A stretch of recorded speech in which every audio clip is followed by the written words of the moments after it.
l'imaginaire musical est de toute façon lié aux images et au cinéma.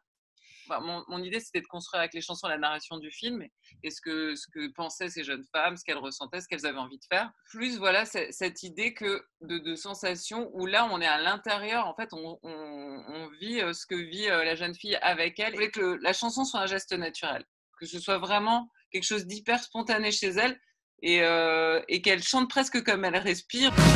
Un gin, fizz au bar, un rhum, une vodka, vive les mecs là-bas. Je voulais vraiment qu'on soit dans l'intériorité de cette jeune fille qui finalement va vivre une aventure où elle ne sait pas très bien où elle va en fait. Quand on vit, je pense, assez jeune des expériences sensuelles, on n'a pas de, on n'est pas forcément dans des carcans moraux qu'on peut avoir plus tard adulte. C'était aussi pouvoir exprimer que les jeunes femmes avaient un désir, quoi, et un désir qui pouvait être libre en fait, et qui pouvait être sans crainte. Et je pense que ça fait partie de la sexualité.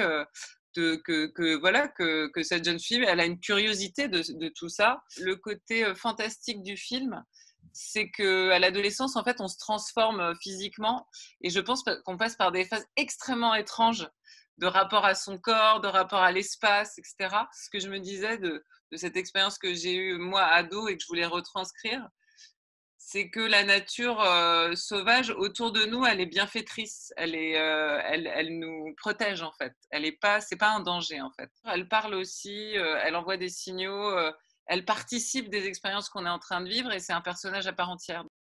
Cette bizarrerie, cette étrangeté du réel en fait, qui passe par les sensations, par quelque chose de très sensuel même.